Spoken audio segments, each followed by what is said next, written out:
স্টেশনের নামটা থেকে বুঝতে পারছেন কোথায় ঘুরতে এসেছি। সকালবেলা শিয়ালদা থেকে রওনা হয়েছি, এখন এখানে এসে পৌঁছেছি, এবার ঘুরতে যাবো। চলুন ঘুরে দেখা যাক কৃষ্ণনগর।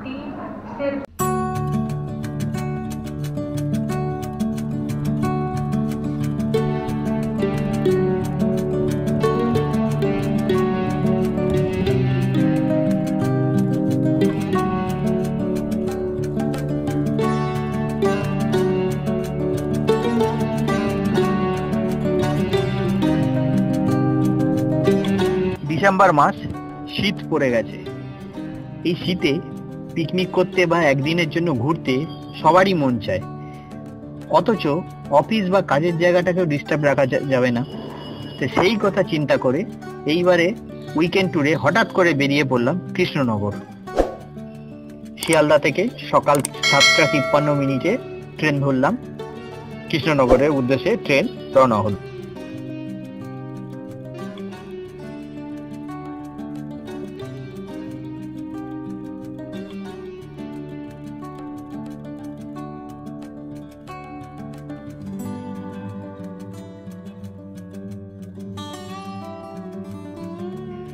প্রায় 2.5 ঘন্টা ট্রেন জার্নি করার পর 10:15-20 নাগাদ আমরা গিয়ে পৌঁছালাম কৃষ্ণনগর সিটি জাংশন।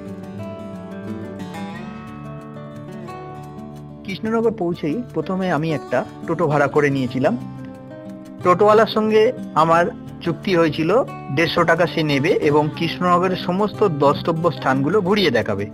আমি তাকে প্রথমেই জানিয়ে দিয়েছিলাম যে অধরচন্দ্রের মিষ্টির দোকানে আমি যাব না, তার কারণ কোনো একটা মিষ্টির দোকান দেখিয়ে ট্যুর ভিডিও আমি করতে চাইনি। তো সেইটা বাদ দিয়ে বাকি সবগুলো দেখানোর জন্য টোটোওয়ালা আমাকে নিয়ে বেরিয়ে পড়ল। প্রথম যেখানে আমরা গেলাম সেটাকে বলে কৃষ্ণনগর রাজবাড়ি। কৃষ্ণনগর রাজ পরিবারের ঐতিহাসিক সাক্ষ্য ও বৈভবের নিদর্শন যে স্থাপত্য বহন করে নিয়ে যাচ্ছে তা হলো এই কৃষ্ণনগর রাজবাড়ি। এই রাজবাড়িটি নির্মাণ করেন কৃষ্ণনগরের রাজা রুদ্র রায়। রাজবাড়িটি আগে অন্য জায়গায় ছিল, কিন্তু পরে কৃষ্ণনগরের রাজা রুদ্র রায় এই রেবিতে রাজবাড়িটি নির্মাণ করেন, বর্তমানে যা কৃষ্ণনগর নামে পরিচিত।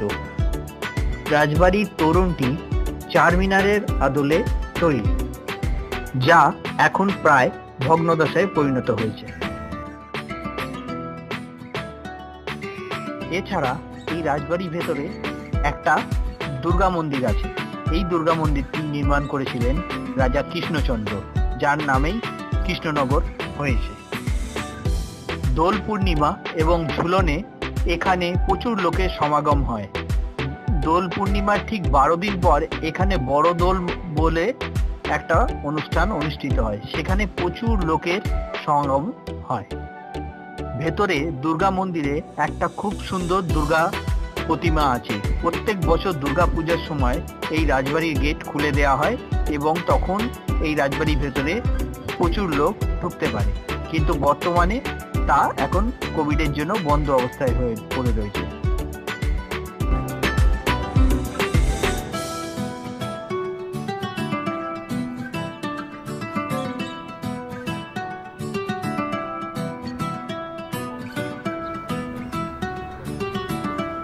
কোভিড পিরিয়ডের জন্য গেটটা বন্ধ। ভেতরে একটা কামান দেখা যাচ্ছে, সুন্দর সাজানো গোছানো বাগান।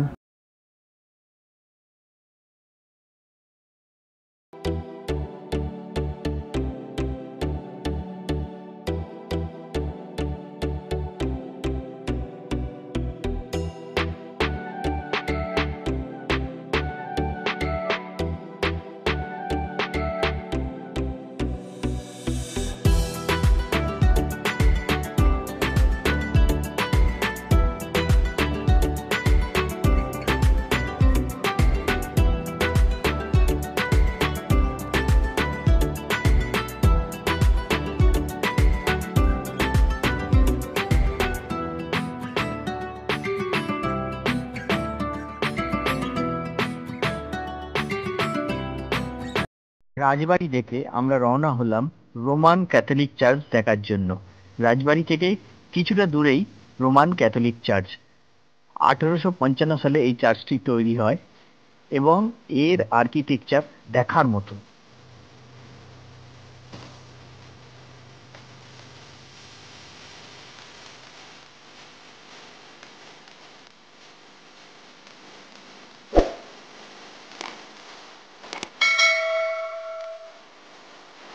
কোভিড পিরিয়ডের জন্য চার্চ এখন বন্ধ আছে, তাই বাইরে থেকেই আমরা চার্চের আর্কিটেকচারটা দেখলাম।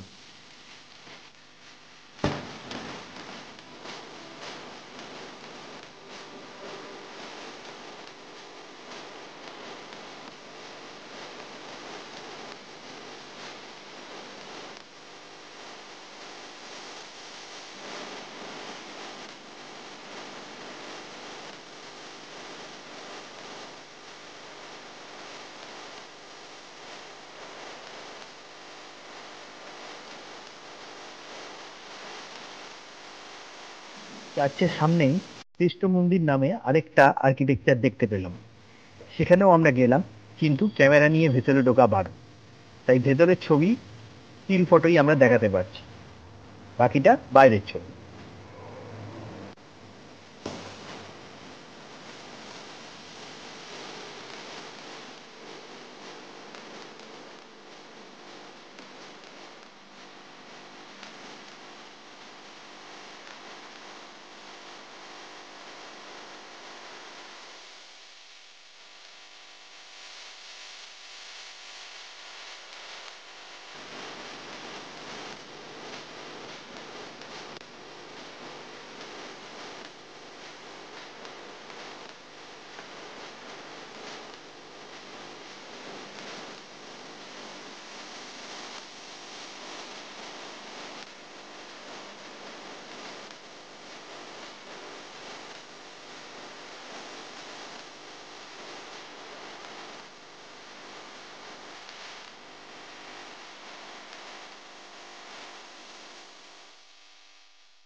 চার্চ দেখার পর আমরা রওনা হলাম ঘূর্ণির উদ্দেশ্যে। ঘূর্ণি হচ্ছে সেই জায়গা যেটা কৃষ্ণনগরের কাছাকাছি। পোড়া মাটির পুতুল এখানেই সব থেকে বেশি পাওয়া যায়, এবং আগে অনেক দোকান ছিল, এখন সেই দোকান কমে কয়েকটাতেই দাঁড়িয়েছে, কিন্তু একমাত্র এখানেই কৃষ্ণনগরের পুতুল বলতে যা বোঝায় পোড়া মাটির, সেই পুতুল এখানে পাওয়া যায়। এই জায়গাটার নাম হচ্ছে গিয়ে ঘূর্ণি। আমিও একটা দোকানে ঢুকলাম এবং সেখানে পোড়ামাটির পুতুলের কিছু ছবি তুললাম আর বাড়িতে বাচ্চার জন্য কিছু পুতুল কিনলাম। আপনারা ইচ্ছা করলে এই সমস্ত যে কোনো একটা দোকানে এসে নিজের পছন্দ মতো পুতুল কিনে নিতে পারেন।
বয়স বেড়ে গেলেও ছোট পুতুল যখন এত সুন্দর দেখতে হাতের সামনে আমরা দেখতে পাই, তখন নিজেকে মনে হয় খুব ছোট এবং সবকিছু কিনতে ইচ্ছা লাগে। এখানে দাম খুব বেশি নয়, খুবই কম দাম, এবং যা রং এবং যা তার কারুকার্য তা দেখলে প্রত্যেকের পছন্দ হবে।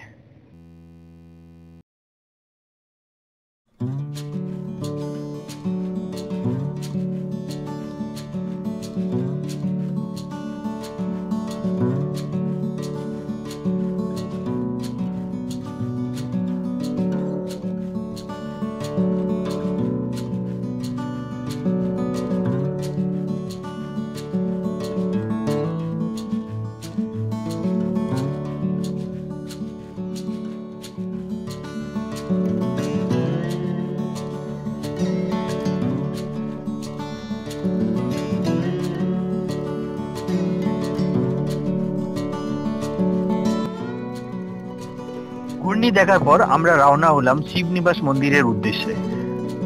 কৃষ্ণনগর থেকে শিবনিবাস মন্দিরের দূরত্ব প্রায় 25 কিলোমিটার। সময় লাগে 1 ঘন্টা থেকে 1 ঘন্টা 15 মিনিট। বাসে ভাড়া 30 টাকা। বাস স্ট্যান্ড থেকে মন্দির 5 থেকে 10 মিনিটের রাস্তা। আপনি হেঁটেও যেতে পারেন, ইচ্ছা করলে টোটোতেও যেতে পারেন।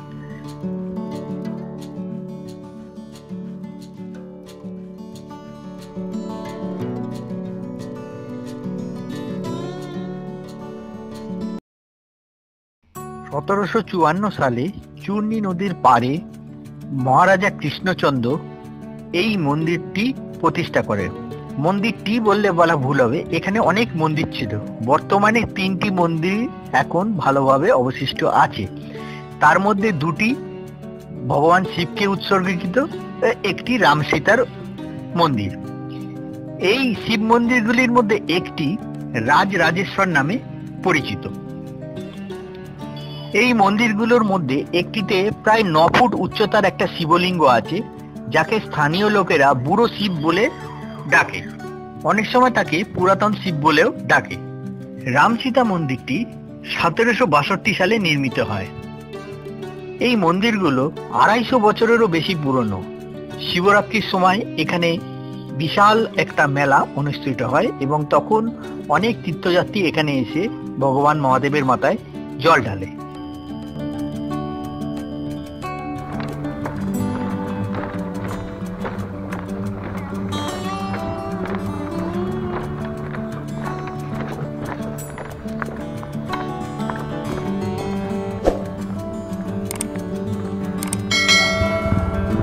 ফ্যান্টাস্টিক জায়গা কিন্তু এই শিবনিবাস। সেদিকে ঠিক পারমাদান গেছিলাম, অনেকটা ওই রকম।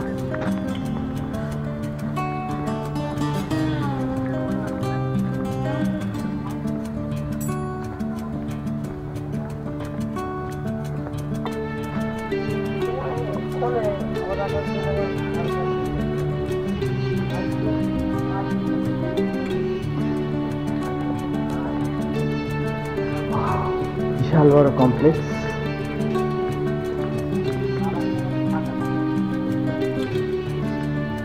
জায়গাটার নাম শিবনিবাস। বহু প্রাচীন এই মন্দির।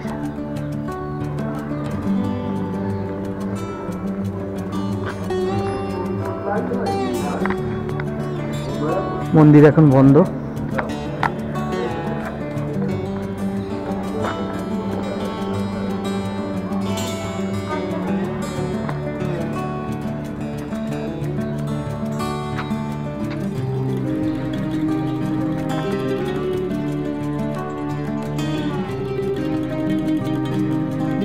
হচ্ছে শিবনিবাসের প্রধান মন্দির।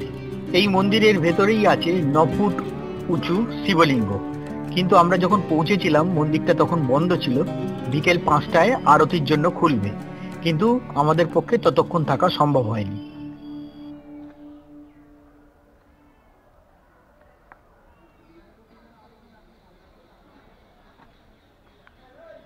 দূরে যেই মন্দির দুটো দেখতে পাচ্ছি আমরা, তার প্রথমটা হচ্ছে আরেকটা শিব মন্দির, আর একদম সর্বশেষ যে মন্দিরটা ওটা হচ্ছে রাম সীতা মন্দির।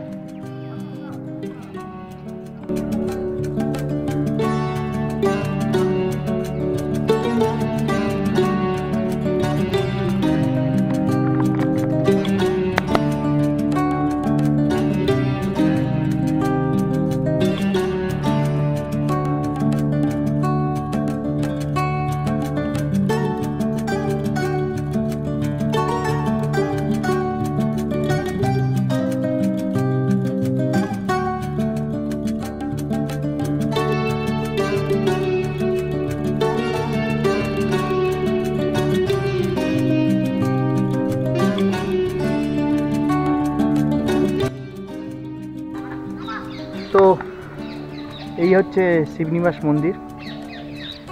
এখানেই আমি আমার এই ভিডিওটা শেষ করছি। একটা কথা আপনাদেরকে বলতে চাই,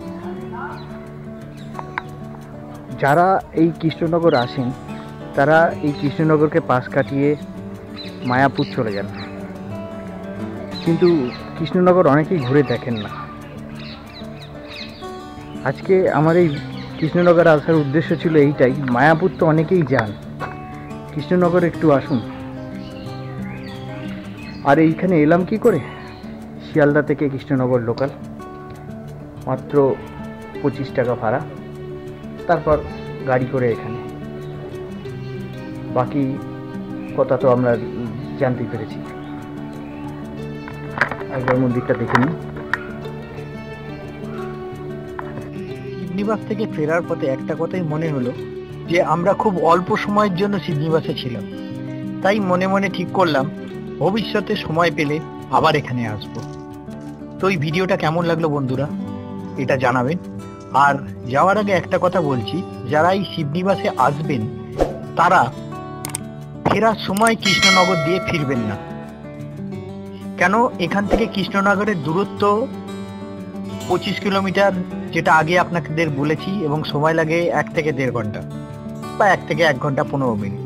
কিন্তু এর কাছাকাছি আছে মাঝদিয়া স্টেশন, যা এখান থেকে একদম 10 মিনিটের রাস্তা।